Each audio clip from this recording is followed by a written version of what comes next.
Hey Colts fans, I'm Melissa Hamilton. It's always great to sit down and chat with past Barrie Colts alumni. And today I had the pleasure of chatting with Tanner Pearson and Mark Scheifele, two fan favorites. I talked to them about their upcoming pro hockey experiences, in Tanner's case his very first year playing pro and playing his first NHL playoff game. With Mark Scheifele talking about his past year's experience here with the Barrie Colts, some of his favorite memories, and the two of them together have such a strong friendship not only on the ice but off the ice as well. Here's my interview with Tanner Pearson and Mark Scheifele.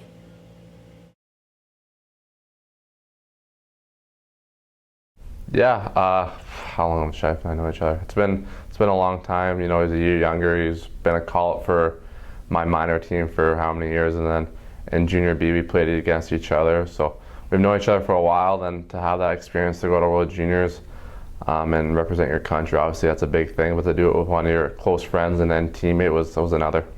Well, obviously we knew each other, way back from just kind of knowing each other from minor hockey, and then when we started playing against each other and kind of talked a little more in junior B, and then we finally played on the same team in Barrie. It kind of just grew from there, and then the year that Tanner went first round to LA, I think it kind of it blossomed because we played together. We spent hours a day with each other, and it just kind of grew from there. And then in the summer we were training together too, so it was just kind of we were constantly with each other. And then this summer we're kind of having postpartum syndrome because we're away from each other so much.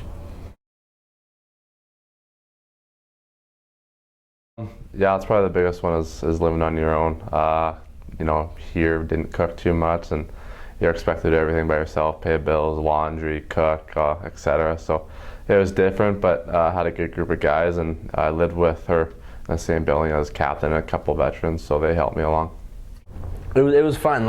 It's obviously a bit harder when you start off, just because you got to cook your own meals, you got to do everything for yourself. But I think it's also nice just because you're learning how to do that stuff that's gonna help you grow as a as a person. So it's fun for the most part. Obviously, the two that stand out are obviously the draft and World Juniors. Playing junior B, I was hoping to make the OHL, and that happened. And I had a pretty good start to the season one year, and World Juniors became more realistic as the season went on. And fortunate enough I was able to. You always watch it on Boxing Day, and my family's a pretty hockey-oriented family, so we always watch it.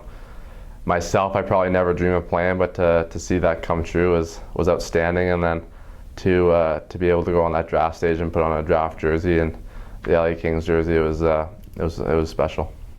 I think a big thing was this year making it all the way to the finals, and obviously a tough ending, losing to London, but it showed a lot of character on what we did throughout the entire year and throughout the playoffs. And it was a good group. It was a good group of guys, and we went through our ups and downs, and I think I'll remember every little part of the season, and I think it was the most memorable I've had so far.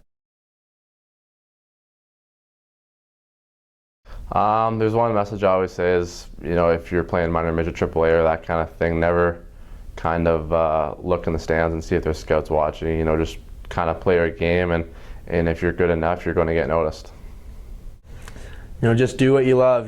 Don't do something you don't love. You play the game because you love it and you want to be on the ice, and don't ever lose that mentality, and work hard and give it your all at all times.